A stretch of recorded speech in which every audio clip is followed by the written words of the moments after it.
Good afternoon, everyone, and thank you for tuning in to the latest episode of the almost said Antares. That's Antares News Network is dead. Latest episode of the Astro News Network. Hello, everyone in chat. Thank you, Deathwalker, for handing out subs. Belwar subbed just before, like half an hour before start. So thank you, everyone, for that. Very appreciated. I think we have some good content for you today. I didn't think there was going to be very much happening in Astro this week, but for the first time ever, I was wrong, and there was a big server crash on Nexus Friday night, and OPA got into another fight with the 30s in the 40s on Antares. Big surprise there. And even with Astro events happening this week, we still have a massive lineup of guests for you today. From the Winning Coalition on Nexus, we're going to have DPS and Wodan come on to discuss some behind-the-scenes actions on that Nexus war from Friday night. Zergerdog Scott will be on to talk about how his life has changed since China spiraled out of his control. Calicorn from Stars will be on to talk about what it's like to only start caring about the game after playing for nearly a decade. His guild prepared a poll about who is going to attack them because apparently he's trolly. Question mark? I don't know. I didn't really know Calicorn before this either, but he reached out to me like a long time ago. He's like, hey, do you ever one time want to have just like some nobody on? I said, fuck it, sure. Why not? Stars was Hive, Frosty. They changed their name to Stars to fit in more with their U-Corp Umbrella Corporation theme. It's for a theme. So I posted that poll here about, I guess, why they think Calicorn is going to get their guild attacked. There's an obvious answer on there, by the way, and we'll review those answers when we get to Calicorn later today. And finally, our fourth or fifth guest, we're going to have a dude named Viger from Trek. You've probably more commonly seen his name as Daddymon. We're going to get to talk about Trek's recent adventures to the 40s. Might want to call them misadventures, because DOIE just went vacation mode on him and OPA chased him up there and blah, blah, blah. But we'll talk about that later. So we have a very overbooked show today. We'll see if we can't get everything done in 90 minutes. So let's just go ahead and dive into our Astro Empire's headlines, which I think the biggest one, even with the big Nexus war, is that the speed server Ares opened yesterday, with over 170 players registered for it. It looks like the hot galaxy in speed server is one, because they have the guilds Toy, Casey, Corona, and I think they're all fighting against Alicus's guild, AAS. Alicus desperately wanted me to point out that his guild is currently rank 1. I told him that the rankings day 1 weren't the most important thing in the universe, but he said they were, so I made sure to put that out. Other guilds that exist, if you go all the way up to Galaxy 7, Meow brought 2 guilds worth of players. Fun.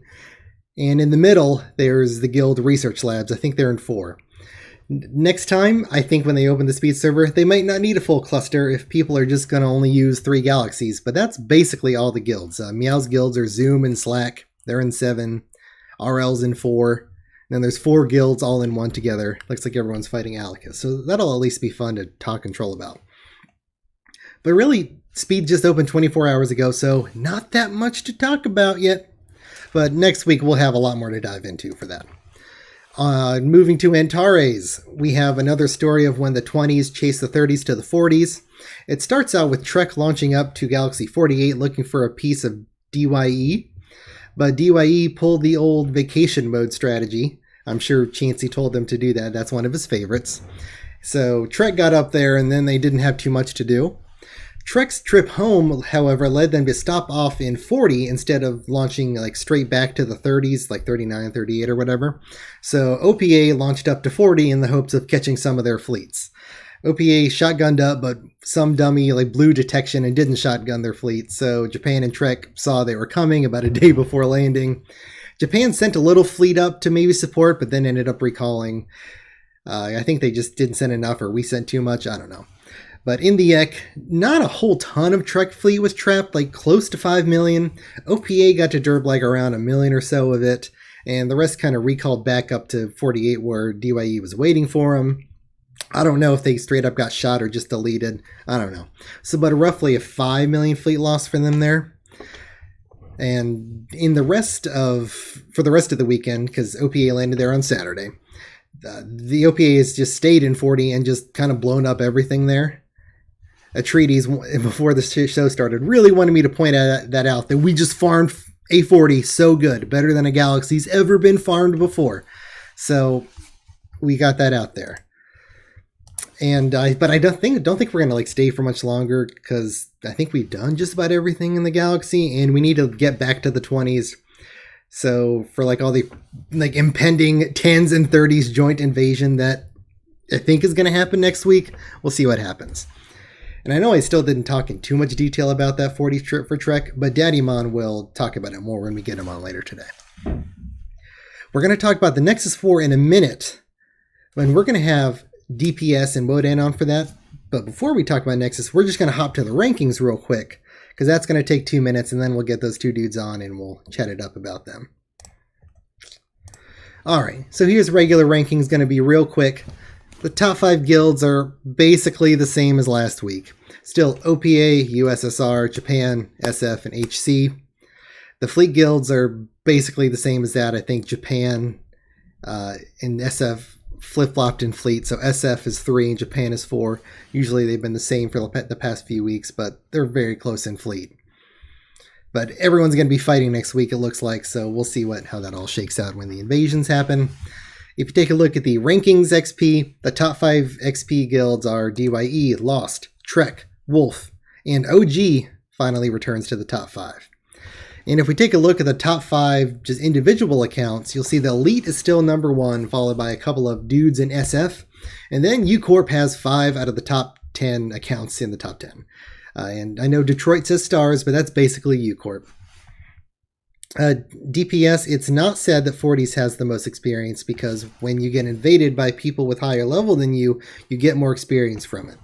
It's math. And so that's it for the regular rankings. We're going to move over to the hot and cold rankings, which are generally more fun. On the left side, we have the hot guilds, which somehow Trek did manage to get on there because they successfully launched to A48. They forced Die to hide in vacation mode like cowards, because generally doing something is going to get you some sort of hot points. They landed, didn't get to destroy everything they wanted to. Still hot enough. Number 2 hot is OPA and DYE.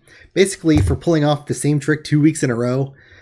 Did it to Japan last week, did a similar thing to Trek this week. They got to kill and trap about 5 million of Trek's fleet. Woo! Number 3 hot is USSR, because Trace and Jimmy didn't constantly come off as insane in the Discord this week, so that's a big win for them. Number 4 hot guild, the Nexus Zeros and 20s, for their big launch through the wormhole at the 30s, who contested even though their fleet was out of position to do it properly, and they kind of died. Which flows us right into the cold guilds, which the coldest guilds are in the Nexus 30s, who lost the big crash and ordered to mass delete. Fun! Same as last week, the Zeros are still cold because on Antares are cold because they're still not doing anything tangible. Boring, yet cold. Trek is on both sides this week because they did get got a little bit by OPA and Die. And after OPA came up to the 40s, Trek finally announced that they're a part of the Zerg in the 30s. They're officially allies with the 30s. Apparently they weren't friends before, but now they're officially part of the 30s Zerg against the 20s. So we'll see how that works out for him. Oh, and the last cold person, not even a guild, it's just Rethok, because he's cheating on the speed server, and in traditional Rethok fashion, couldn't even do that right, fucked it up, and hit himself with his combat multi. So that was a real treat to learn about. Oh, good old Rethok. I think we might need to institute like an Ape of the Week person just to see who fucked up the most, and we'll see how many weeks Rethok can get that in a row. But until... hold on, not until. I skipped my spot. We're going to talk about the Nexus server war real quick. And, oh yeah, before I get DPS and Wodan on, I'm just going to give the kind of some breakdown on it and some numbers. Friday night was when shit went down on Nexus. It was DPS, Wodan, and Mr. Black that kind of put all that together. The 20s guilds and the Zeros guilds launched through the Nexus wormholes together to get the 30s, while Zahaga's guild, Cog, who was part of the 30s, was away in the 10s. So they're out of position, and the evil zeros and 20s wanted to zerg them out and get them while they were out of position. And because even though the 30s used to run the alliance against the zeros, which the 30s had the 20s and the 10s and the 30s all together, the 30s kind of don't have their packs with most of them anymore. So the 30s were by themselves anymore. The 30s cluster alone still holds about 40% of the fleet on the server. So it's like 60% of the fleet on the server versus 40% of the server. It's not that drastic of a difference. I mean, if you're going to zerg and have more fleet than the other, I mean, you go from 50-50. The next spot up is like 60-40. That's just how it goes. Yeah, one number is bigger than the other, so everyone's going to say it's a Zerg, but it's played out. We did have more fleet than them, though. Overall, the two sides, regardless of participation in the crash, kind of looks like with these numbers. The Zergers, the zeros, 20s, and 10s by proxy, had 830-ish total fleet, 210 people that are in them, and their fleet average was a smidge under 4 million. And on the 30 side, they had about 550 million total fleet, 124 people playing, and their fleet average is about 4.5 million. So yeah, that's like closer to a 300 million fleet difference, but the 30s had the higher fleet averages, so we all know that does matter. For the actual battle, the numbers are kind of like this. The Zergers, the zeros and 20s, brought about 480 million through the wormhole. There was about 112 million fleet in the actual first 10 seconds. The next minute had 27 million. That's that chart up there. That's their sync. In the first 10 minutes, there's another 35 million coming. So it was over 200 million that was landing in the first, 10 minutes or so. And the 30s were contesting. They had 217 million fleet in the wormhole system. They had 80 million fleet just like elsewhere in the galaxy that I guess was just inactive and not getting over. And they had, the rest of their fleet, the 120 million cog fleet was, once they saw we launched, they said, we got to get the fuck out of the 10s. We're launching back to 30. They were going to land in 24 hours into the Galaxy 30. So with those numbers, you see the Zergers brought about 480 million fleet, but they didn't sink it very well. Kind of a trashy sink. And that the 30s, while they had about 300 million available in the cluster for the contest, only, I guess, 200 or so was active, but they chose to contest with that 200 million fleet anyway, even though they had almost double that fleet not that far away. Kind of begs the question of why did they choose to contest? I don't know, maybe the bad sync kind of got them into that. I don't know. But I think if the 30s had just kind of waited, didn't suicide themselves with their actives on the landing zone, and had just kind of regrouped with their other 80 million fleet in Galaxy and the 120 million fleet that was 24 to, they were going to land 24 hours and they had to move 12 hours after that. I mean, if they just survived and moved for a day and a half, which could probably be done, it would have been a lot harder to crash that blob, I think. But it also seems like they were just kind of ready to just int into the Zerg Alliance and just quit the server anyway. After the Nexus crash, the GM of COG Zahaga declared, fuck this server, and for everyone in the 30s to just mass delete, not let them get farmed or whatever. I guess they were fine when they led the 10s, 20s, and 30s against the zeros, but what are you going to do? Tables, how the turntables, they didn't like it and they're out of the server now. But let's talk a little bit about the behind the scenes of the crash. Let me get just a moment to bring Wodan and DPS on. So I'm going to mute some stuff. And you're going to see my face, but I'm going to get them in voice chat. So hold on just a moment.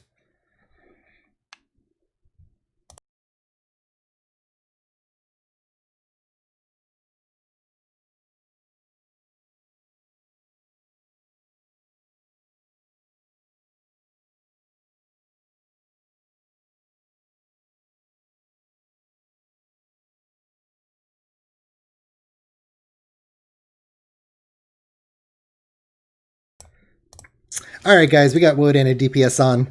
Alright guys, I know I didn't give you too many questions beforehand, but yeah, I guess let's just talk about the crash. Let's talk behind the scenes drama. Let's talk mass rage quit. Let's talk about how we're going to give the people who don't delete in the 30s a DNH, and we're not going to just farm them into oblivion. Let's talk about all those things. All right. Is Wooden even on? Yeah, can you hear me all right? Yeah. See? All right, man. Do you want to start this one up? Yeah, sure. This is an interesting one. This whole thing, I think I'm not the only person to say it. Nexus was pretty much a dead server, or has been for some time. A lot of low activity. People are people in the chat rooms have got anguish. I know that in our chat and Discord, you would get maybe a message once every month, maybe if you're lucky.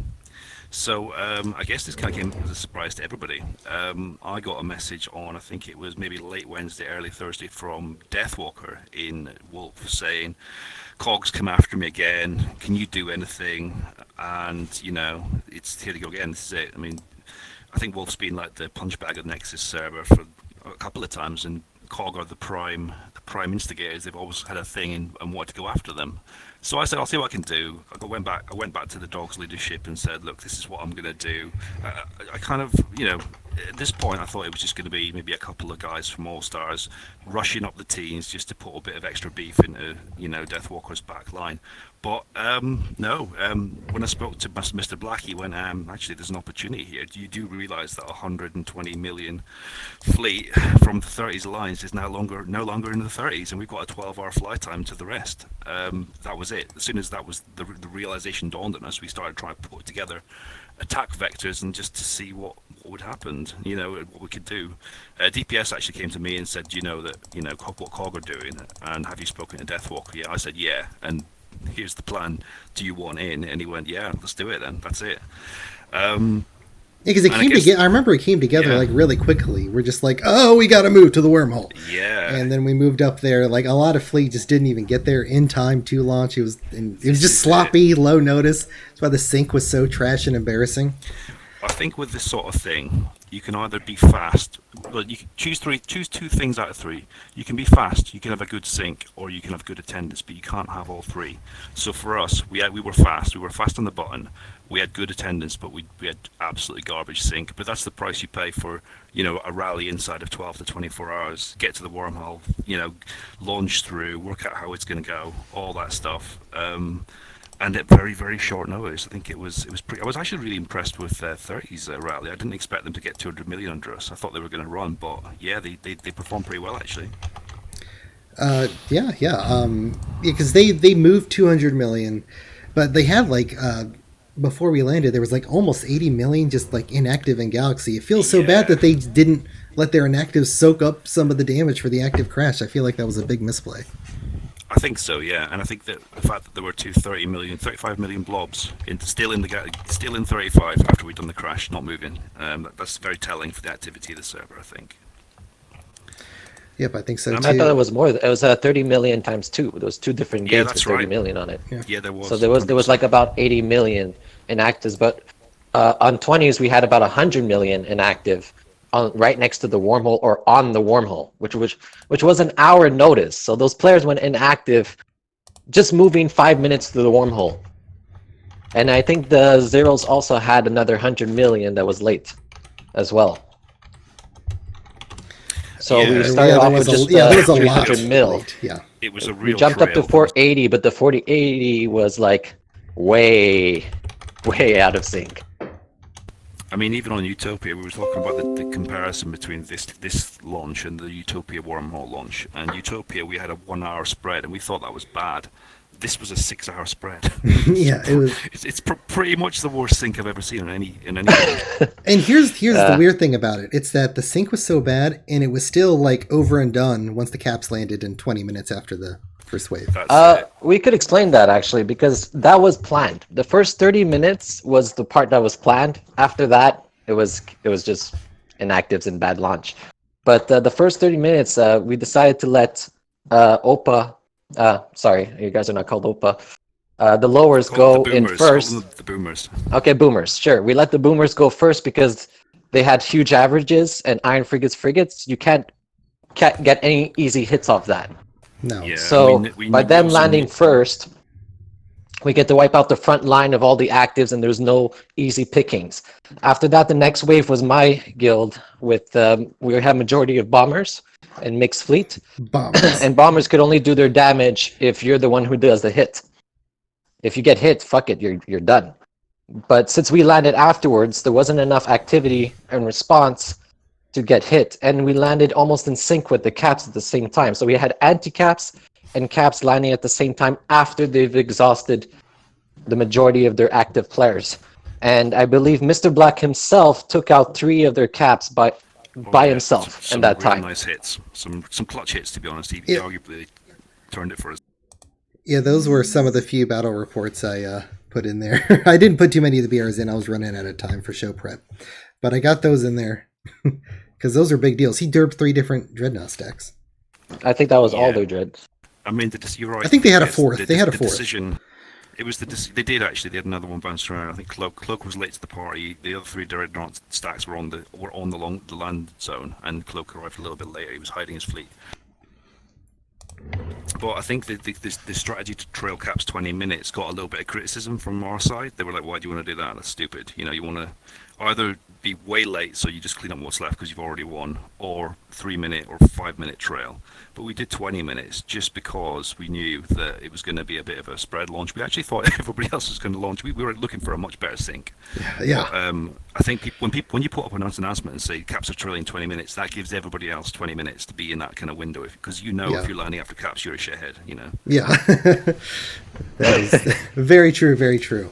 Let's talk about any potential behind the scenes drama, which I know it's already dramatic that they declared fuck this server and to mass delete. Oh, Shmoo, good point. Did anyone fall for the fake recall PM?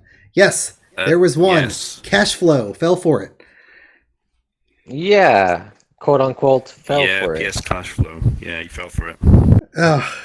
It was a pretty bad message as well. I mean, I could maybe even send it to you, Jordan. I don't even know if I got it. I didn't get it. Wow.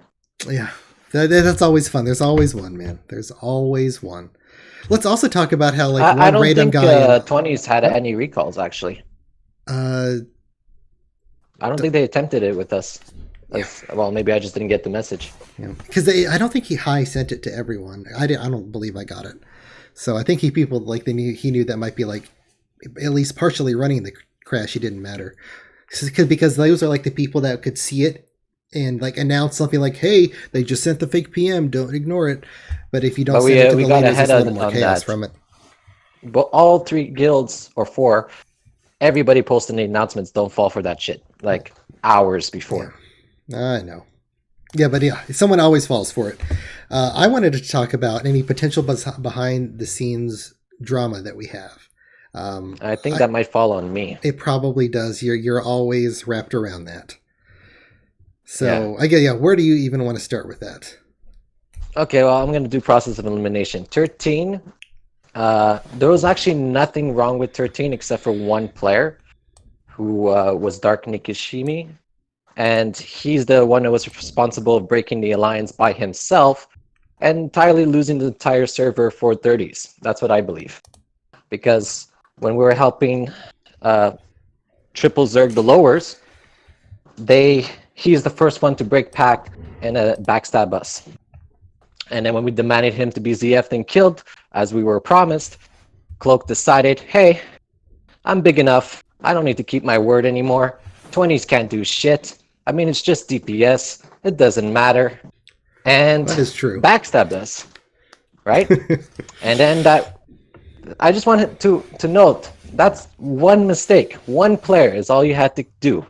And you sacrificed When is all your guild. That's such all like an these old innocent people. That is such an old school thing to do. Is like demand one person get like kick derbed. Like no one ever Well, he's does the one that anymore. was responsible. He was literally the one that said, I was the one who issued the order to backstab. I did it on my own. I didn't listen to the GM, and I told the players to do it. I will just add And to they're that, like, DPS. okay. I'll just add to that. I've kicked people for way less than that. Way less. You know, it's not a big ask, I don't think. You know, if you got somebody who's playing up a player who's just off the rails, you kick them out. You know, they don't follow patterns. They know what they're doing. They're not stupid, you know. Yeah, but apparently they investigated themselves and found that they did nothing wrong. All right. Anyway, so that's where it stemmed from, and that's what broke the alliance. Then Zahaga, we all know him. He thought he was a hotshot because he had the rank 1 guild, and he could do whatever he wants because he just zergs poor little wolf over and over again while having the 2 largest guilds back him up and protect him. Decides to 1v1 me. Absolutely insane. Like, why would you cost the server like that? Fails miserably, and all that did was rebalance the server to a stalemate. And that's where we were stunned for about a month, 2 months, that we did fuck all. And then finally, Zahaga again decides to go pick on Little Wolf and lost the entire server by himself. Congratulations. Yeah, because Mr. Black just pointed out in chat, because Wolf just being on and off, out of cluster, and us actually deciding to pay attention for once. That's why we decided to pull off the op, because they were just somewhere else, and we could get back to their 30s before they got there. It was just strategy. The strategy. I mean, this is. I think that Nexus has been a weird one because, like, when the wormholes open on other servers, usually what happens is everybody rushes to man them, and the play is you literally just sit on a wormhole entrance with around about the same fleet as somebody else, and that means they can't launch on you or whatever. You've got a 12-hour kind of, I don't know, like a grace period where you got to get everybody online if the launch happens. And on Nexus that didn't happen. Nobody moved. Everybody just sat there, and the wormholes just nobody cared. But then you've got to measure your safety time is the launch time of the wormhole, which is 12 hours, plus the fly time to the wormhole, which is usually 3 or 4 hours, depends on how mobilized you are. So when we realized, hang on, we can get there in something like 16 to 20 hours, and those guys are 20 to 30 hours away. We'll be defending against. We actually thought the COG were going to come in, and we'd be defending against them.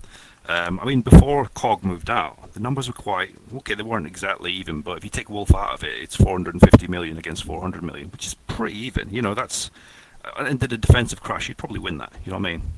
But they didn't put their fleet in the right place.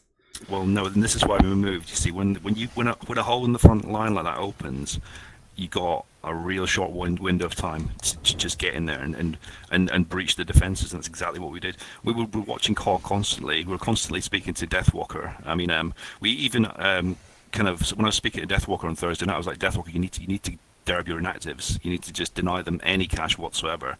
But I think actually them creating a debris pile might have actually made Zahaga go, oh, actually we can steal that. Let's keep going, guys. I was terrified they were going to recall and go back to 30 and beat us, but they had no idea. They pushed on, and as soon as they landed on 19 and they're on a shit gate, I know they can't come back in time to get us. That's it. By the way, guys, we got just a few minutes left before I got to start moving us ahead towards Scott because we're already way past over time. What other big things do we want to talk about in the crash wise in the last 2 to 3 minutes that we have?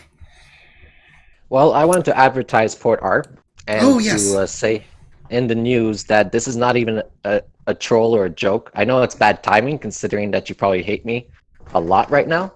Right now. But everybody agreed in the chat that we didn't want to destroy 30s completely. It was just the problem with Zahaga and the leadership that's just suicidal and just quits in the first sign of trouble. And they all agreed to give a server do not harm and a 1 month do not harm to whoever joins the extra guild that I created. So Port Art guild. I think it's Port Art. I sent you the link. I mean, speaking for the dogs and the All-Star side of things, I mean, it's a game, right? You don't take this too seriously. We're not mega tryhards. We're only kind of halfway tryhards, and I think that behind every account there's a player, and we don't want people to quit. We want people to play on and have a good time and have fun, right? So anybody who didn't drink the Kool-Aid and self-delete, if they're still playing, the message to them is, play on. And Nexus might go to the next phase, and we're not going to be dicks and farm you for months and months and months. Just play on, form your own guilds, like DPS said, join his, whatever you want to do. We'll talk to you, and we'll back off at some point, Yeah, because the winning a crash and then having enough fleet that you still just farm the guild you beat into oblivion, that was like the meta in the game for a long time, and it's super shitty. It's super shitty, and that's why a lot of people just quit after their first crash. Yeah. Yeah, I'm not a big fan of it. But yeah, guys, I think we're running out of time. I'm glad we brought that up last. Yeah, people who haven't deleted in the 30s yet on Nexus, you don't have to delete. You don't have to. There are options. You're not going to get super murdered. It's going to be okay. But thanks so much, guys, for coming on. I appreciate your time, and I'm sure we'll get you on again in the future. Thanks, boys. Thanks, George. All right. Right. All right, guys, we got to talk about Nexus for a whole lot of time there. That's great. And before we move on to Scott, real quick, I'm going to take my quick moment to self-promote. I'd like to thank everyone who was watching and followed and subscribed, all that fun stuff. If you're not watching live, I upload these videos to YouTube the next day for old people who don't know how to Twitch. So you can watch it there, and you can follow and subscribe there too. Always appreciated. And it's always a friendly reminder that if you have Amazon Prime, you receive a monthly free subscription to your favorite streamer on Twitch. Could be me, could be anybody. But that's enough self-promotion, and unless I see any questions in chat, we're going to move forward to today's first guest. It's our interview with Scott. The Scott ban is lifted, and Frosty Goblin, I'll let you know that your ban is lifted as well. You can return to the news anytime in the future. Please let me know. The potato bans are lifted. So give us a moment to get Scott on, and we will be right back.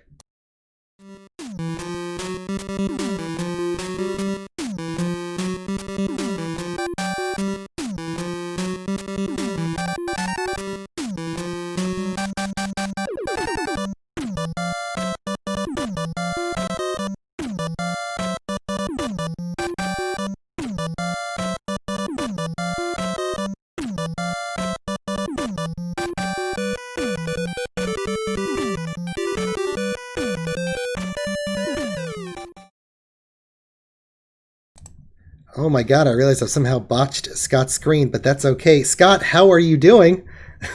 I'm doing well, Jordan. How about yourself? Oh, not too bad. I just realized I didn't set up your screenwriter. I somehow set it up so you have like weird Nexus crash information on it. It's broken, Scott. Hey, man, I mean, I'll take any credit I can get for bringing us over the finish line for Nexus.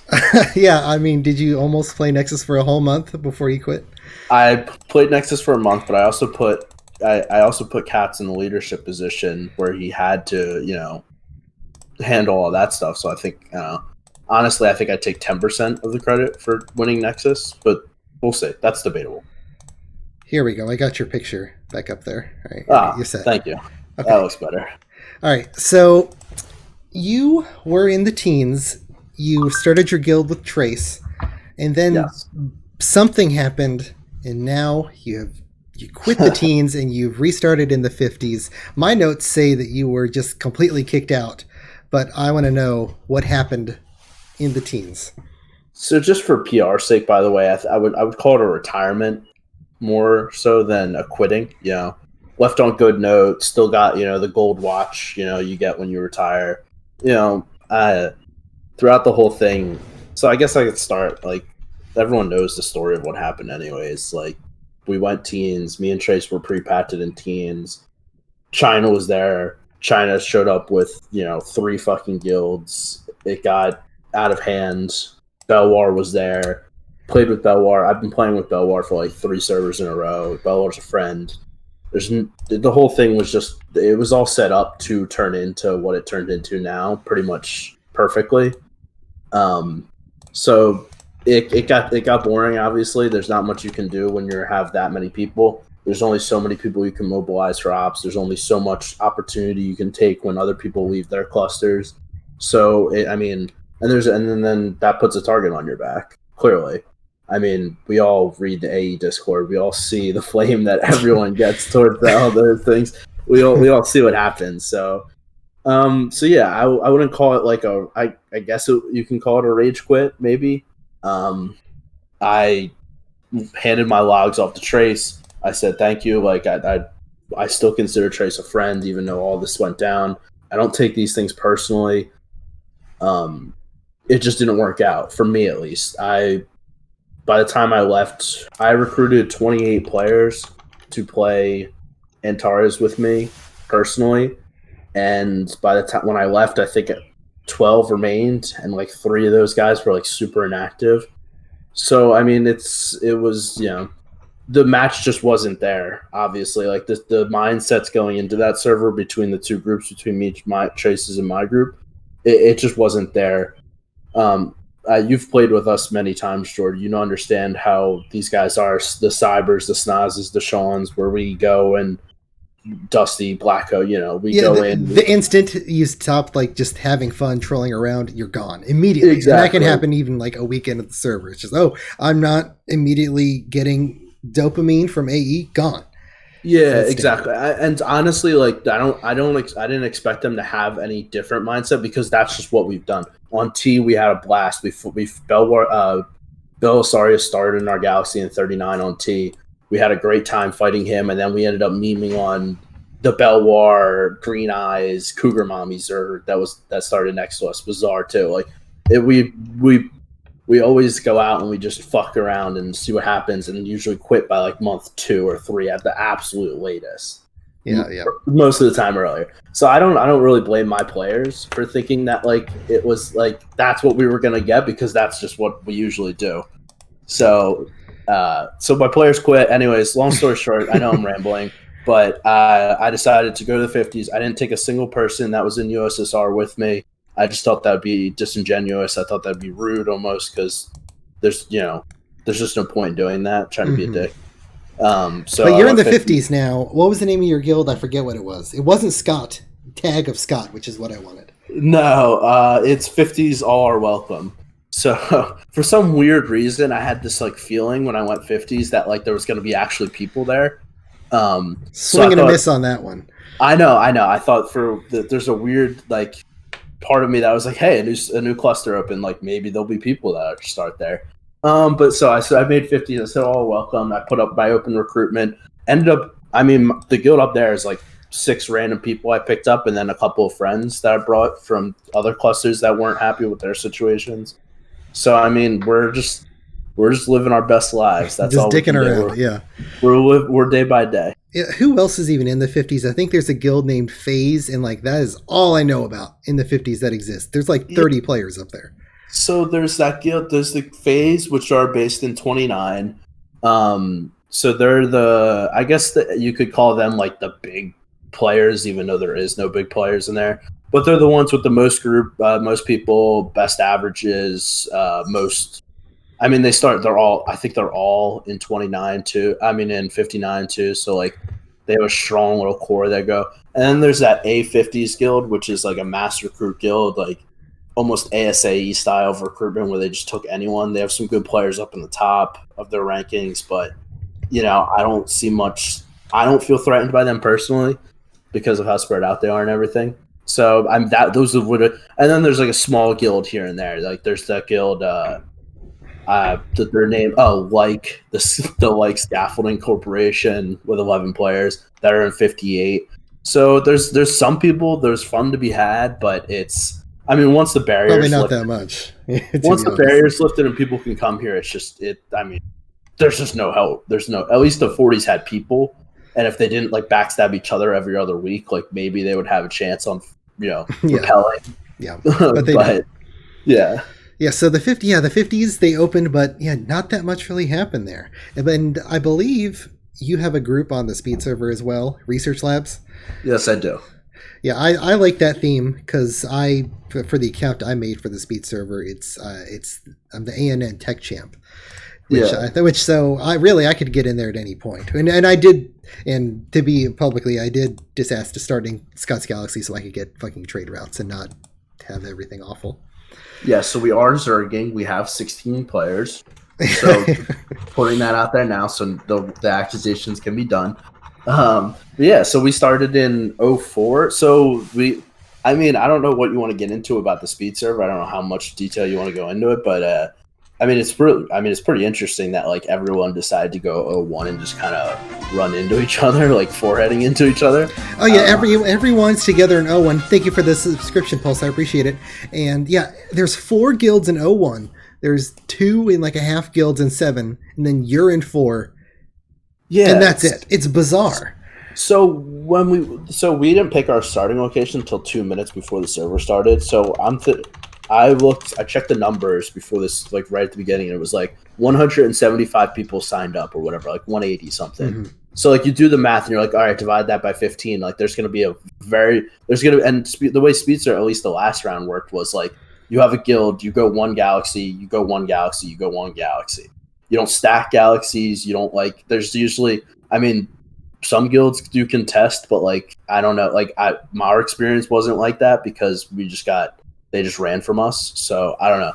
But the whole Meow and White Top thing is just one of the most baffling things I've ever seen. And coming from me, who starts 300 people pre-made Zergs. Like, even that is like, who the hell goes into speed with 2 groups and stacks a galaxy? Yeah, it's kind of silly. I mean, I don't get it. Like, I mean, it's almost like he's trying to repeat what he did on the last speed server and just have a Zerg, and that didn't work out great. To be fair, like, okay, I'm playing devil's advocate at this point, but like, if you're Meow, like, you're not gonna go into this server without a solid group and like plans to not get fucked over again. I get that, but like, there's 30 people, and the thing about it is, I'm going through White Top's guild, and what I'm noticing, because I spent a lot of time on the speed server AE channel and the server recruitment channel, a lot of the people that White Top picked up were just random people that were asking for guilds. So they could have cut their recruitment off at 15 easily. They could have cut their recruitment off at 20 easily. But I'm seeing they're picking up random people that were asking for groups. That's how you know that, like, you have no sense of, like, and these are the people in UCorp who claim Zerg at the top of the hill, like that they're the saviors of the server because they don't the small independent guilds. So I'm just look, I'm not here to BM anyone about Zerging because I know my experience with it, and I fucked a lot of people over on Antares with the way I set up my pre stuff. But I'm just saying, like, I'm seeing like a pattern of like weird like there's like the people that White Top was like, he was like, yeah, it just got out of hand. It got out of hand because you were literally going on AE server Discord and just picking up any person that was asking for a guild. You didn't like ask in UCorp if anyone wanted to play, and 30 people raised their hand. You're literally going out of your way to pick up more players than that was in there. I don't know. It just seems so weird to me. I guess I get it, but like, I don't know. I'm sorry. I'm going on a rant. Yes, you are. I didn't realize you were going to get so tilted. I tilted. I'm sorry. I got tilted. Oh God! Speaking of being tilted, do you want to talk about Utopia? Yeah, I mean, I'm always down to talk about Utopia. I mean, Utopia is my baby. I love Utopia, but it's a very interesting situation on Utopia as well. I mean, the fact that I think Utopia had way more life than Nexus did, and Nexus was the newer server. So I think that was like interesting to look at, but I also love how you guys are doing like the same thing that we did with BFG after we beat BFG in the big crash. We beat BFG and then we're still packed. We're still letting BFG build up, and they're almost back up to 1 billion fleet. So like I hate I'm with you guys on that, the idea that well, RD did farm them after the crash. Okay, but what else is Mr. Black gonna do? He's literally has never crashed in that server. I don't like. He's farmed very well. You have to give him credit. Their accounts are massive, but I mean, crash wise, you know, he's got to make his money where he can make his money. I get it. Yeah. You got to do what you got to do. You got to look out for number one. Exactly. So you attacked Balor's guild on Utopia. You just went through the wormhole. I did right before it moved, and yes. And you dropped pack without warning. Yes. What has been the follow-up to that? So just to kind of, you know, it was okay. Let me just clarify my point on that: why we did this and why we thought it was the right time to do it and whatever. And we can go into semantics about how scumbag it was to not give warning or whatever. I understand that. I'm a complete scumbag. Well, I always approve of, if you're going to drop a pact, you need to just go all the way. Just fucking do it. People are going to say you stabbed, no matter if you like went through a political channel. Just do the worst thing. That's what you should always choose. So we were sitting at a point where we were 3 months or 4 months out from the big BFG crash that changed the server, that changed the balance completely. And just a little really quick background for people who didn't play Utopia. Utopia was 4 packs. It was 4 groups. It was the BFG guys and it was the RD guys. They were playing together, also known as the Boomers, the RD guys. The Boomers and BFG, the Cloak, Trace, Stack group were together. And then it was me and Baylor. We were working together all server, keeping it balanced. For months, I had people from BFG and also Mr. Black trying to convince me to backstab Baylor. For months, I was getting offers for everything. We'll kill BFG right after. We'll kill RD right after you backstab Baylor. So all server, I was getting offers to backstab Baylor. I stuck with him the entire time because it was good for server balance. I didn't care. After we kill BFG, there's nothing to do. We're simming for 3 months. Not going to go after Mr. Black just because there's no point. He's ringed up and they don't blob. You can't get anything out of those guys. Power to them. Not going to go after BFG because they're still rebuilding. So to spice the server up, yes, I attacked Elo. And was the strategy to launch through the wormhole right before it closed maybe a good one? No. But was it fun? Did I have a good time? Absolutely. Well, that's not why you play this game, idiot. You don't play for fun. Yeah, because now it's just kind of been like they'll stare at each other. Well, eventually, you or Balor's Guild, I'm in Balor's Guild there. Eventually, one of us will do something, but yeah, it's gonna be us. It's gonna be us. I'm pretty sure Balor has made his stance clear, and I would do the same thing. He's just gonna play defensive, and he's gonna wait it out. Because I think they have a bit less fleet than you guys do. Yeah, I don't know shit about Utopia. Yeah, so they have a bit less overall fleet than us, but they have and so it's a very you're going to play the long game when Balor just upgraded for 2 more years. So he's upgraded till 2021 now on his Utopia account. So we'll see how that goes. But he's just going to play the defensive game, which is power to him. That's what I would do if I was in his situation. So we're going to keep pushing though. If we have an opportunity to move through, we'll move through. Yeah, because eventually something will happen again, and Utopia is not dead. There's a lot of guilds with a lot of fleet. Yeah, no, I mean it's one of the most lively. Again, I still believe that it's more lively than Nexus. Oh, Nexus was dead. Well, I guess COG was doing things, but no one else on Nexus was doing anything because it was just the COG invading the teens over and over. But where we were in the zeros, we didn't do anything on Nexus at all until Friday. So yeah, I quit pretty early on, so I wouldn't really know what you guys were up. But it sounded like a whole bunch of nothing. Yeah, basically, I don't think we really did any ops at all. Nexus was. I agree. By the way, Chris, that 2.0 is brutal. It's very uninteresting for me to play, and especially because a lot of the game is just simming up fleet. So who wants to deal with heavy fleet when you're getting 0 income because your fleet maintenance is so high? I don't know. It's just not for me. Yeah. Well, yeah. I mean, you're doing something on Utopia, I guess. You're doing something. We'll see what happens. It's just fun. Yeah, I have a really fun group there. It's all completely random group of guys, so we're having a good time. That usually ends up being the most fun when just a random group just sort of starts working out. So that's usually fun. Is there anything else you want to talk to today? Because I'm clearly running over schedule. We're overbooked. Was there anything else, any declaration you wanted to make on everyone in Astro Empire? Something about Speed Server, maybe? The last statement I'll probably make about Speed Server, and I kind of already hit hit this point a lot, but it's so confusing. I saw Woden say it in the chat earlier too. If you packed on Speed Server, you're just gutless.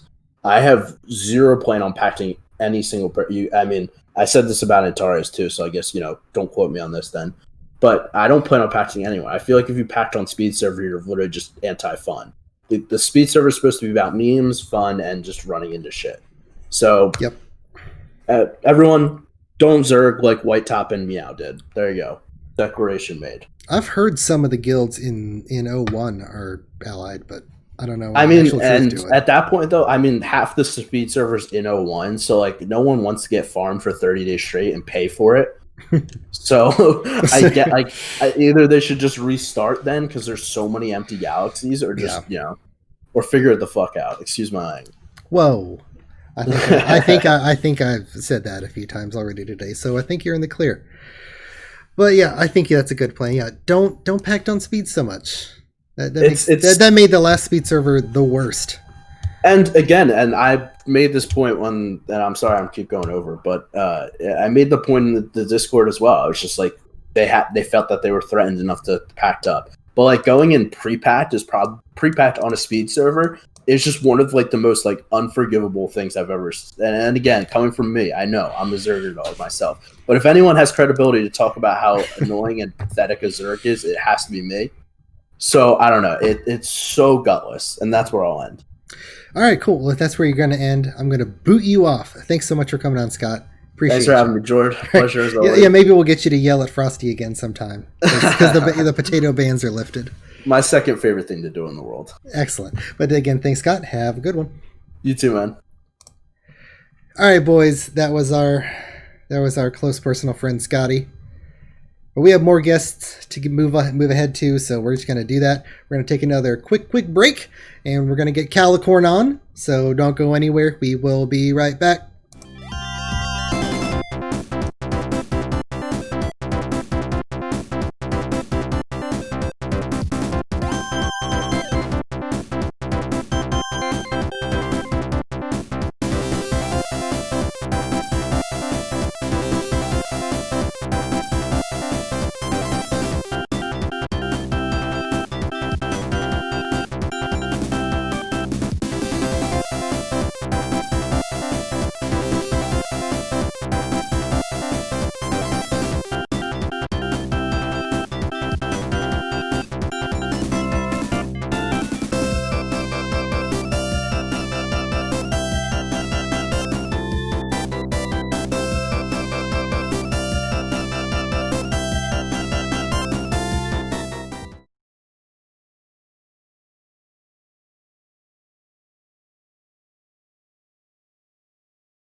Oh my goodness, I just realized I've been muted for 30 seconds. Good God.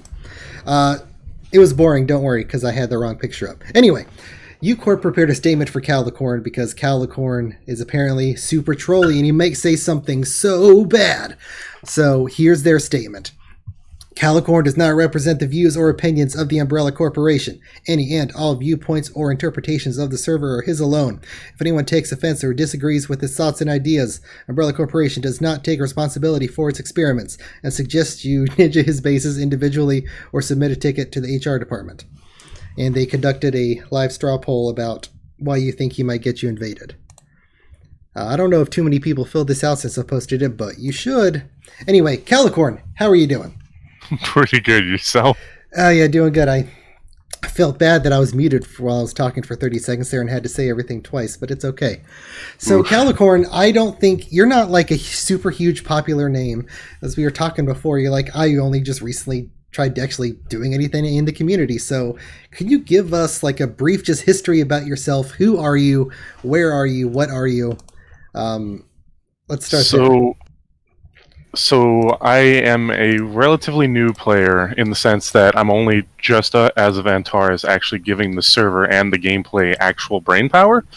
I have been playing since I was 14, and we had a middle school / high school group going, and it was absolutely awful, and we got absolutely trashed because we were like if ASAE had an ASAE attached to them. In the sense that we thought, hey, we're going to stick one player in every galaxy, and that'll definitely work. The word regret had never been more perfect. And so... the 9th Galactic Marines. I couldn't believe you still had their guild picture for that. I couldn't believe it either, but I found it, and I was so happy to see it, because it's the cringiest thing we've ever made in our lives. After a huge hiatus, we're talking like 6 years, and right towards the end of high school, I ended up joining Draco...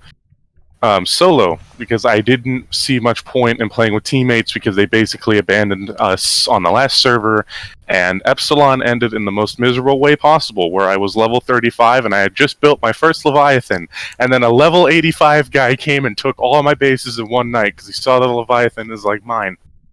Yeah, that's going to happen, yep. That feels good. Loved it. Now, you said you had a high school guild that was playing Astro Empires together. Would you say that like that group of people in your high school was very popular? No.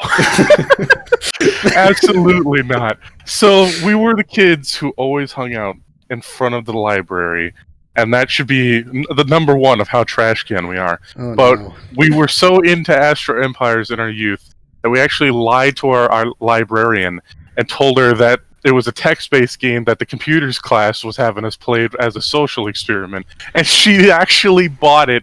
So we were actually able during lunchtime to go into the library, if I could speak English, and play Astro Empires in the computers there. And everyone looked at us like, "Are you literally just playing a text-based game?" And it's like, "Yeah." God, like, all right. Wow, because I mean, it looks like work. Like if you were at your job and you had that up, people would be like, Yep, that's a spreadsheet, and he's being that That's question's exactly asked. what they thought. They thought we were doing research on astronomy when they walked by. No, we're blowing up spaceships, or more realistically, getting farmed out of existence. Yeah, wow, yeah, the high school guild. That God, wow, that's I would keep that a secret in high school. That's what I would have done. Yeah, not gonna lie, it wasn't exactly our bragging point. We weren't exactly made fun of for it, but people looked at it and they're just like, okay, there's some losers doing astronomy work, whatever.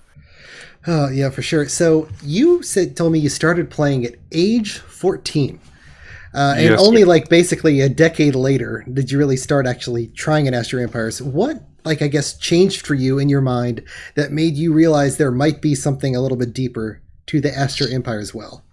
So what I realized as I've been growing up is a lot of the games I've played and appreciated over the years aren't games that I paid enough attention to, in the sense that I essentially Neanderthaled at them because I only had a limited amount of time to play, and with that you don't really pay attention to everything. And so over the years, my Astro Empires experience could best be described as get on the game for half an hour, queue everything up, and send fleet somewhere, log off for like 8 hours, and then come back before bedtime, and then log off again. It was the most bare bones gameplay, and it pretty much guaranteed death at every turn. And then on Draco, when I was trying a little bit harder, my gameplay could best be described as the guy who did absolutely nothing all servers long, built 4P rings and 4P shields. I to this day have level 20 defense commanders on all of my bases in Draco. And What? it's it's the worst thing you'd ever see. Why?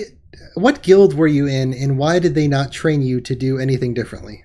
So before I was in Aliens on Draco, I was in this small guild called Void, and they had the most basic how to play charts, but they were extremely freelance in the sense that they said pick a strat, build towards it, and we were never going to do ops because we're too small and the rest of the server is scary. So we were told to just basically turtle up and play however we wanted. So even while my guild was burning around me in the first two real cluster wars, I was just there, not being hit because no one's going to run into that many rings and defense commanders, just biding my time until I could get a Leviathan stack going proper. And then I finally had my Leviathan stack. I ended up getting 90 of them. And I could never catch anyone because the fun part of being Leviathan is that by the time you land, your enemy's 5 galaxies over. Yep, that is the thing. Yeah, they gotta come to you. So you're just obsessed with getting your levy stacks on those first servers. You're like, Well- this is gonna change everything. Because like as a little kid, and even growing up a little bit, you see the big number and you're like, my God, big number beats small number. And it is the most low IQ way of possibly playing this game, and the worst possible regret. I've played on Draco for 5 years, and yeah, I'm one of the top accounts now because everyone else left. Hey, that's the ASE strategy. You could join them Yeah. and get some like-minded people, and really. Oh yeah, I mean, I played the 6-year-long game of do absolutely nothing, and eventually I win the server. Yep, I mean, it's a legitimate strategy. I didn't play Draco. I ended up, after coming back from a break on Elysium, so I missed Draco. For 10 years, you were a new player. So you were a new player. It took you 10 years to just, I don't know, we'll say figure it out. What, like, as a long-term noob, do you have any thoughts on some things that could, like, be different to teach new players anything better? Because the tutorial in-game is just basically useless. It teaches you how to, like, what buttons to click on to do anything, but not how to actually operate anything in the Right. game. I had mentioned this in AE Unofficial in the game idea change, but I think and I know for a fact Wizard isn't going to do it, but I think if they had a little tutorial mini server thing where it's one region, it's you, and you have like a week, and during this week, United Colonies attacks you at varying intervals, and your ultimate goal within that week is to conquer the United Colonies bases while also expanding your own. Like, just have planned attacks against you and have a goal of conquering them first. And I feel like that week in that little region, and just have it in like a speed server-esque kind of thing, could give people an idea of how the game's going to be. You're going to have things coming at you at random. You really don't know when, so you got to build up properly and you got to play smart, or else you're just going to get wiped. And I feel like ripping off that band-aid and a little test environment would be a lot easier than starting in the game and I'm farmed in a week and I can't exist anymore. Yeah, because the actual gameplay of the game is not just clicking on structures, it's everything else, and the tutorial tells you nothing about that, which is super sad, and that's why I think a lot of people that play for a week stop playing after a week. Right, because if you look at all of the, and every single Galaxy in Antares, you can see those accounts that played for like maybe an hour, and then we're like, fuck this, I'm out. Excuse my language. But, yeah. And so I actually had this happen in real life where I had another high school friend I wanted to introduce into the game because he had never heard of it before. So I sat him down and started. Hasn't heard of Astro Empires. Yeah, I call really. bullshit on this story. Yeah. So he's sitting here watching the time tick on it, and the first metal refineries on V1, V2 is like 5 minutes or something like that.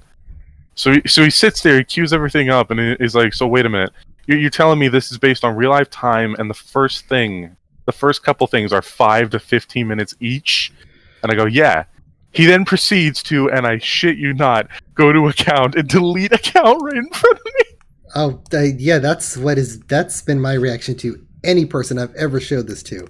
Because this is a very, very, very acquired taste. There's goddamn nothing to do in this game for the overwhelming majority of your time. Yeah, I feel like it's because gamers these days are more about the instant satisfaction. No one cares about like the Dungeons and Dragons-esque long games. No, don't blame society on this. We're weird for liking Astro Empires. Oh yeah, it's not You're Fortnite's right, I'm fault. the odd man out. Yeah, there's 1,000 people that play Astro Empires. We're the minority here.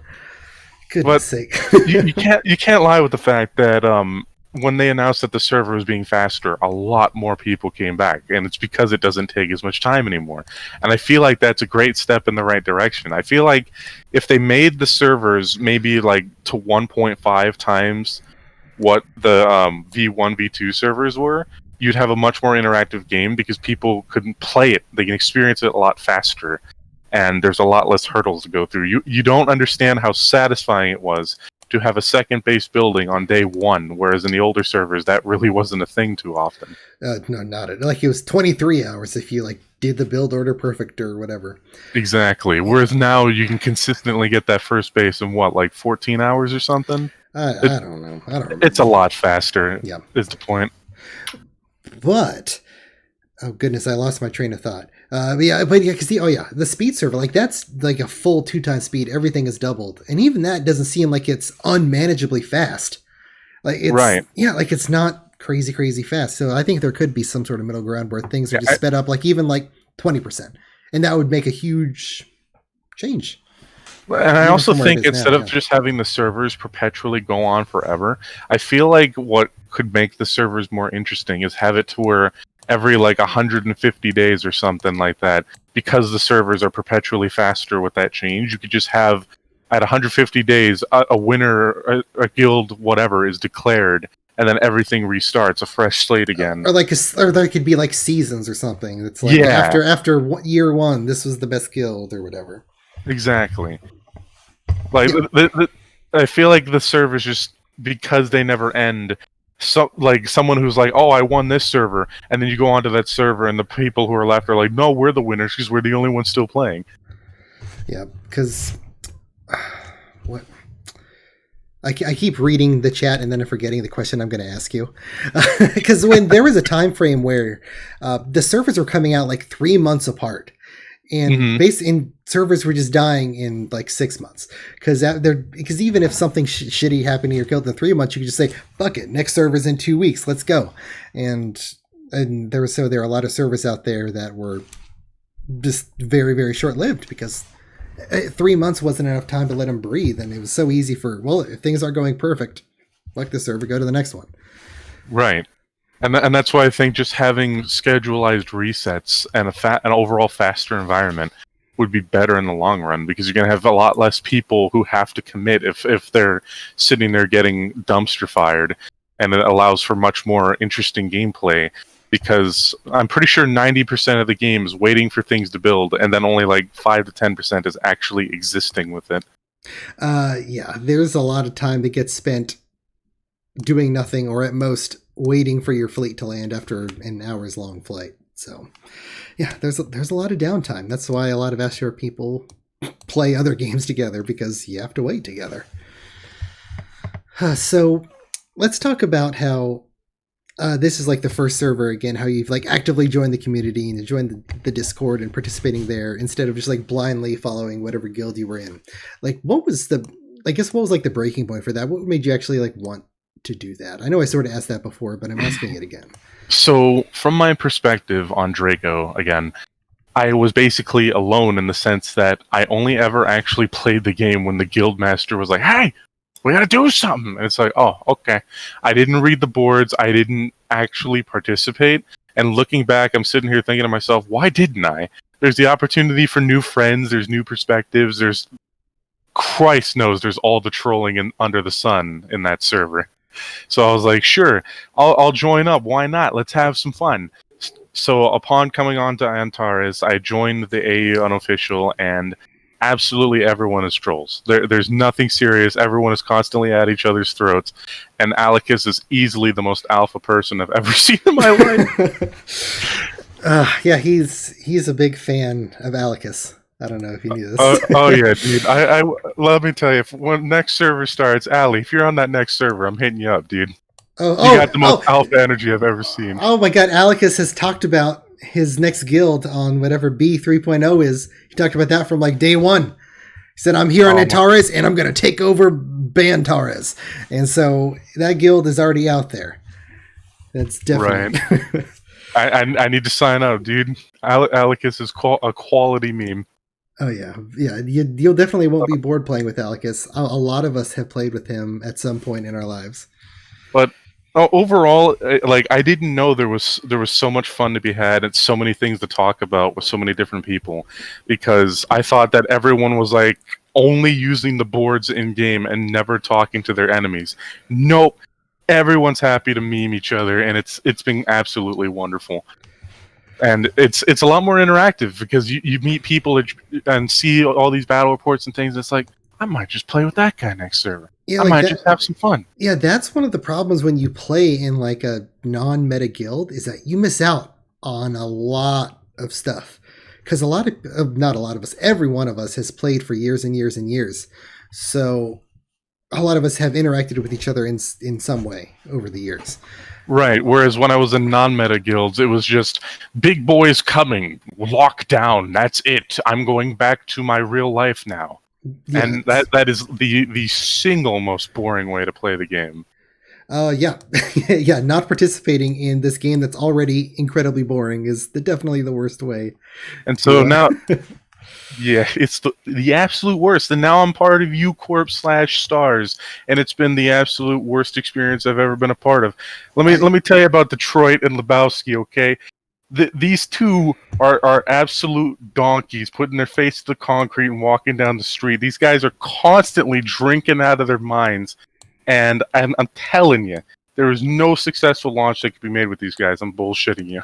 They're absolutely amazing. They're friendly, they're kind, they're welcoming, and all I had to do was give them the backstory of my name, and then they let me in. Yeah, because did you just random start, and that's how you ended up in Hive? So, okay. So you are going to laugh at this. This is a testament to how low IQ I played Astro Empires. When I first joined Antares, and before I'd made the full decision to commit to the game, I did not read the part of the V3 changes where you start on Earthlies. So I restarted my account like 18 times in the 30s, trying to get something other than an Earthly. And then finally I said, fuck it, I'm going to try in the 20s and just see what happens. Loaded up in the 20s and said, you know what, I'm committed to it. And then I saw that Hive and U-Corp were everything in 27, so it's like, okay, guess I'm joining them before I don't exist anymore. And then Heavy Boots there in chat, she's the one who interviewed me for the guild, and the process was, where have you played before, and are you going to commit to this game? And then I said yes to both of those things and gave a small backstory. And then she goes, tell me about your username. And I had to give the awkward thing where, like... It's two animals put together. It's cow. Yeah, because that picture you see on my profile, was posted in our Discord one day, and I literally just said, "Oh my god, it's a Calicorn," and everyone was laughing in that chat because we're dumb kids and we don't know any better. And so I kept the username as on Astro Empires as a homage to our old high school group. Are you the only one left from the high school group that's still Everyone else is gone. I'm all alone in the dark. You're the worst person out of the group. That's a guarantee. Yep. So you started in the 20s after there. Yeah, I am pretty sure you weren't the only person that forgot about the Earthly thing too. I think I remember seeing other people tilting themselves over it. But I think I'm starting to run out of my questions here, and I'm going to try to remotely stay on schedule. So if you don't have anything else to declare for the server, I'm going to start sweeping you away so I can get Daddymon on. But do you have anything else you want to say before I give you the old boot? So the only thing I have to say is, why the fuck did that straw poll have to exist? That is the dumbest thing you ever could have made. Because obviously it's going to be 10s and 30s trying to invade the 20s again, and then failing miserably because they have the consistency of a jar of mayonnaise. See, I was pretty sure that the obvious answer would be Jord lost his train of thought when Jord turned hostile on the interviewee. Because that happens frequently. That was the obvious answer. So everyone else was wrong. That's the correct answer. Yep. But thank you so much for coming on, Calicorn. I'm going to give you this, sweep you off the stage. I want to thank you for your time and being a weirdo that played in high school. I'll never forget it. Take it easy. Adios. All right, boys. That was Calicorn. That was the best that UCorp Stars has to offer. But up next, we have from Trek, who his name is Daddymon. In game, it's Viger. It's a Star Trek thing. We're going to have him on next. He's going to talk about Trek's trip up to the 40s, what Trek's been up to all server. We haven't had any Trekkies on in the 2 months AE's been around. So give us a moment. We're going to get him on, and we'll be right back.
All right, guys, we're back from our quick break. We have Daddymon here in game. He's chosen to be Viger.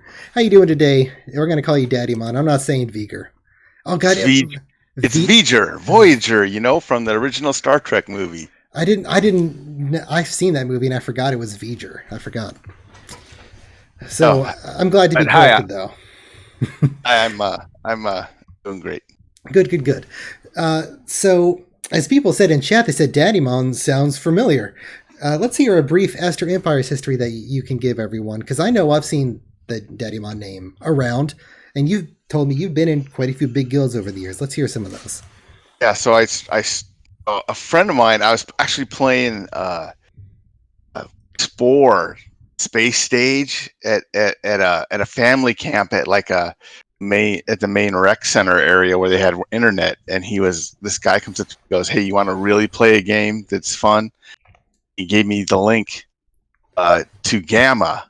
I think the 40s had just opened a week before or something, and I joined in 47, ended up in OY, and I was such a noob. The first time someone sent a fleet towards my base, next door, I sent a Corvette over and hit it, and then he yacked me for the next 3 days. Oh, because you broke your level protection. Yeah, and I thought my world was gonna end. I was ready to suicide over it. It was, you know what I mean. You know how they react when you hit them the first time. I remember that guild. Oi was the trading guild of I think Farm. Yeah. Gamma. Yeah, at Farm. Yeah, and then Vaders was actually in that guild, and taught me a lot about game mechanics and all of that when I was there. Most people know him as Vader's or Night Stalker. Yeah. But he really helped me, and then I got invited. There's another guy. His name was Sierra there, but I think I don't remember what he called himself. NRD. You forget what color he was? Oh no. He wasn't NRD. He was. Anyway, there was another player that had a big. He and I both kind of started out at the same time and taught each other a lot of things. Helly and I started out with MK22, and then went to RD as Mr. Heliotrope. And I learned a lot more there, but I learned it the hard. It was tough love there, right? As we're all pros, and I was kind of a noob, and I learned a lot with those guys, especially of the amount of work going into doing an op to go hit one fleet. Yeah, you got to calc your hits and shit. Yeah, and then really started getting more involved in the game on Ixion in MDK. So that was the first time where I got a kind of a little bit of a leadership role. So you were a hard worker then, if you're getting put into RD and stuff like that. So you were doing well. This game was all about activity. Yeah, I love the math and I love to blow shit up, and it's all about activity, right? You got to be on. I can't stand just simming and not going out and hitting something somewhere. And I think that probably means you got led into first on Juno after that. Right. First on Juno. I actually started in the wrong galaxy. It was supposed to be through 12, and I ended up trying to get the right Astro, and finally got the right Astro, and didn't realize I was in 13 till like 8 hours later, and I just stayed and ended up owning the galaxy. It was awesome.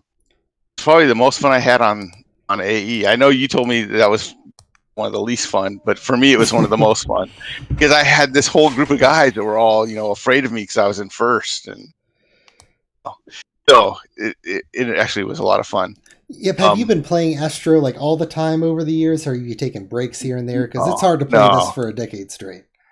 I played in Kappa, and China chased me out, and I ended up with Frosty, and I think it's the 50s. China chased me out on Kappa too. Yeah. And then Lyra, I was in Jarls, which kind of blew up after Merlin took over. And then I skipped the first one. I went Gamma through Lyra. Then I skipped, was it Mira, and play whatever the M1 was. And then in Nova, I came back with Baylor and Kings, which was probably one of the fun ones for me, because I actually put my account when I was ranked 4 with the cruiser account for I don't know, a year and a half or whatever, a year or whatever it was, which I was pretty happy with. With the cruiser account, I was actually able to get up to rank 4. So I'm going to skip forward ahead up to where we are in Trek now. Have you been playing with the Cloak and Zahaga crew for a while now? No, so I played after Sigma. I pretty much quit AE. It's been like 3 years. I don't know if it's been years or more. And then still get the emails when a new server comes out, and the COVID thing hit. I said, you know what, I'm gonna start, and I started a little bit late. And I just started randomly. I actually started in 32, and then finally after like a week, somebody found me and said, hey, move up 39. And so I relocated, just restarted. And Bukavu is Bukavu, but I think it's pronounced Bukavu. Mm-hmm. He's the guy that actually introduced me initially to AE, so he's the one that got me into Trek. Okay. And in Trek, it's myself and Bukavu and Spock are the VGMs. You're the people that are trying to corral GM Derek from doing crazy things. Well, we didn't succeed in that earlier this week. I didn't listen to my gut when we decided to go from 49 to 40. Yeah, that's a scary long trip. Yeah, and Yeah, let's talk about the. Let's just go right into that op. So, yeah, let's go to the start where you guys launched up to 48. What day did you land in 48 this week? did we land? See if I can find the. Because I know it was pretty early this week. It was when I think it was Wednesday.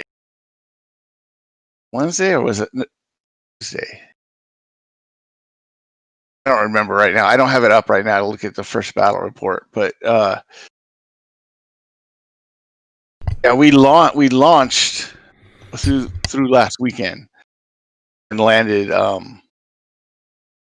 It was Wednesday morning my time. Landed, and then most of them had gone into vacation mode, but we caught a few. Some fleet. Lost them in with us. Do you know how much fleet you were able to catch that didn't go VM? Or was it just kind of like something less than 1 million and you were just hitting the bases? I think it might have been about 1 million. Mm-hmm. Actually, if you count what lost caught, you might have been a couple mil. I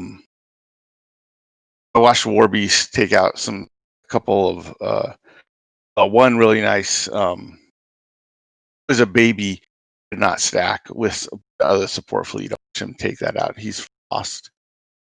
Beat me there, so I had to watch. It was going well, and I think going up into 49.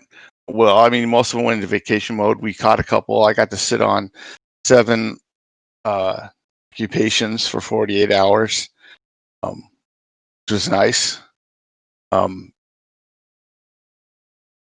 Problem was, originally we were going to work our way down, and then decision was made to jump to 40. At the time the initial announcement went out, I thought that we had support down there. I stayed to be rear guard, and by the time it was time for me to launch, it became apparent that we weren't going to be guaranteed over. Yeah, because 40 was open. So yeah, for OPA to come and pull the same trick 2 weeks in a row. Yeah, and so I actually launched back to 39 with an abundance of caution. You disobeyed orders? Wow. Informed my GM I was doing. Yeah, it because HC almost caught us, right? The Op Guild heist, and they almost caught us the last time we launched back. I mean, gates were lower. It was almost the same time frame. Yeah. And they just came a little late, so we got all our fleet out of there. But this time it was an open invitation, I think. Come eat some fleet. Yeah, was coming back non-synced. So yeah, we live and learn. Yeah, because the Trek has been arguably the guild that's been the most focused on the 40s. I think they've made the most trips up there. Is that a GM Derek decision? Because I know like Trek War and Japan, they're all basically the same guild. I've heard that from most of the people involved. It's basically the same guild. But how come you guys have been going up there the most? Hungry. There's nothing else to do. That was the best answer. That was a good answer. I like that. Yeah, I mean, we all wanted, Eric has us, the three of us all saying, we need to hit something. We need to go do something. So, when we put some bases in 40 and we're like, there's nothing up here. So we're like, well, we got a foothold. Let's do some ops up there. We have Japan and War covering upper 30s. So it makes sense. Not like we're trying to own the 40s or something, but trying to make sure that our allies, that 40 for us is a safe place. So, for me, it's just getting in and playing and having fun. Yeah, just doing farming and stuff. Yeah, I get you. I guess we got to hear your perspective on the op. You knew that launch to 40 was a little bit shaky. Yeah. So now, as the GM Derek declared, he's like, now the Trek is officially part of the Zerg that's going to be coming after the 20s, which is one of the silliest things I've ever seen. But are you excited for the upcoming war against the 20s? Because it looks like it's going to be 30s and 10s versus 20s. Are you excited for having like a big war like that instead of these kind of anytime you get the 40s? Anytime you get to pew pew, yeah, I'm looking forward to having another base. So, yeah, I one of the reasons I got out is I got tired. I never can play a server more than a couple of years because it gets boring. Yes, and servers don't even live that long anymore anyway. They don't live years; they live year. Singular. Yeah, I mean, maybe a year is, and then you're like, okay, it's time for me to do something different. You know, a new server opens, or you just quit, or whatever. But it's been fun. Doing battle reports, on a daily basis, just about.